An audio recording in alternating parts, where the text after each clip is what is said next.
Well, I absolutely adore you. I think you're brilliant and inspiring. And for those of you who are not familiar with him, you should be. But explain to people who and what you do.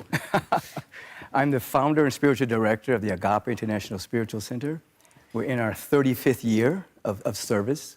We're probably the most diverse and inclusive spiritual communities that seek to bring people to a greater understanding of who they are spiritually so that that cascades through their entire life. So it's a whole way of living with spiritual practice. It's spirituality, not religiosity. So everyone's invited. Everyone comes. When you walk into Agape, well, during the days when we could walk into Agape, it's like walking into a spiritual United Nations. Yes. Because everybody's there. And so how do you, what's a simple way, there's a lot to say, but what would you say to people who want to better their lives? They're not happy with where they are right now. Well, basically, every being has a destiny loaded and coded within them. We've heard the statement, people want their dreams to come true. Well, you have to come true to yourself to have your dream come true. Now, what I see, people suffer from what I call an intention deficit disorder. Not attention. Not attention. They don't have an intention. So they move through life simply reacting to circumstances and situations. But if one establishes an intention, then through universal law, that intention is matched. Opportunities open, possibilities happen, you see life differently.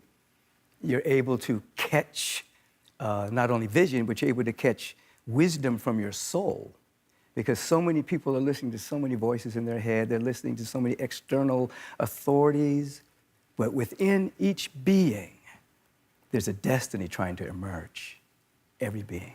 So, and you talk about a vibration because we all have this electricity in us. We're all, really just a vibration. So explain the power of intention and manifestation. You want true manifestation? Yes, yes. Well, first of all, we're vibrational beings. We're not just flesh and blood. I mean, now science is caught up with spirituality, so you can actually measure people's fields. You can measure people's brain coherence. You can measure the frequency of the auric field. So we're vibrational beings. So the spiritual work that we do, affirmative prayer, meditation, light visioning, chanting, dancing, all the things you do, lift our vibration.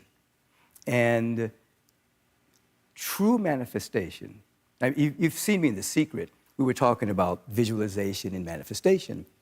True manifestation is when you're actually becoming the next great vision and version of yourself. And there's not a person here that can't practice that or can't come more into their own. I think that because where we are in the world right now with so much going on, COVID kind of started it, and there's just a lot going on, and I think more people are struggling with depression, anxiety, that kind of, we need to break through that. So how do we ignore all the negativity, all the things that we're seeing? How can people cope with what's going on in the world? Right. It's not a matter of ignoring it. It's a matter of having dominion over your attention. So what we want is a sense of peace. We want a sense of well-being. We want a sense of safety. We want a sense of purity. So what I ask people to do is you think about a moment in your life where you felt secure, you felt that all of your needs were met, you felt safe, and you had a degree of peace. You just think about that moment, and you breathe into it, close your eyes, and just feel into that, and then take your next step from that feeling.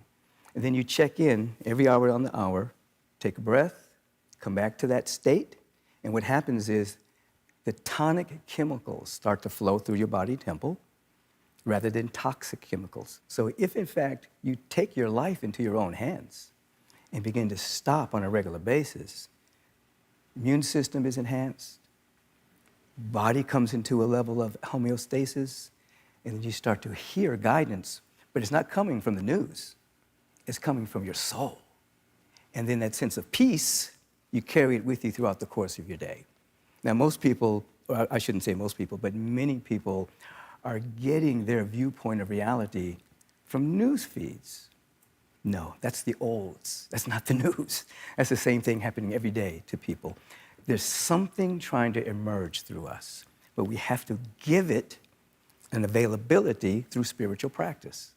It's on us. It's really hard unless you have evidence of it, because I do. I've set intentions and things have happened in my life, and I know it's because I set intentions, and so I see it happening. But for people out there going, that's easy for you to say, or I don't have any money and I'm in a bad situation, but how do you convince people that you really can have these power through your thoughts? Absolutely. I've been teaching for over 40 years, and I've seen individuals totally debilitated physically, financially, relationship-wise, and literally allow themselves to grow into a new version of themselves. Now, what happens is people get comfortable living at what I call a set point. That's their comfort zone. They're afraid to go beyond it. But when you begin to establish intention, you back that intention up with speaking about yourself in a very affirmative way, falling in love with yourself, exactly where you are right now, not comparing yourself to anyone else. You become available to insight. That is, an insight is an event that takes place in your awareness where you suddenly or incrementally become aware of something that you may have formerly believed, but now you know it. But it doesn't just happen. It happens It happens when you practice. But what I want people to understand is regardless of how bad it is, that spot right there is their beginning. It's not the end, it's a beginning.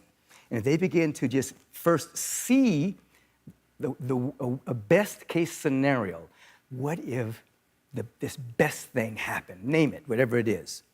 Now, the moment that happens, your cells in your body and your subjective mind does not know the difference between something that's actually happened or if it's in your mind and your emotional body. So when you begin to take that on, you start to act differently. You start to speak differently. You start to walk differently. And then what happens? The universal presence, through its law, matches that vibration, and things begin to change in your life. But you're not just you can't just sit around and do nothing. You can't ask what I call futile questions. What's wrong? Who's to blame? And why me? Those are futile questions. You have to ask, what is it within me that's trying to emerge right now? What gift do I have to give to the world? Who do I want to be when this crisis is over? Now, if you ask those questions, the universe will answer them in a language and in a way you can understand, and then you'll walk in that direction. Yeah. Yep. Yeah. It's so true. It's so true. Go to our website to learn more about Dr. Michael Beckwith, and you can register. He's doing a course called The Activated Life, which I highly recommend. I mean, this guy is, you can hear just listening to him. He's just, you're a beautiful man. Thank you. Thank you so much.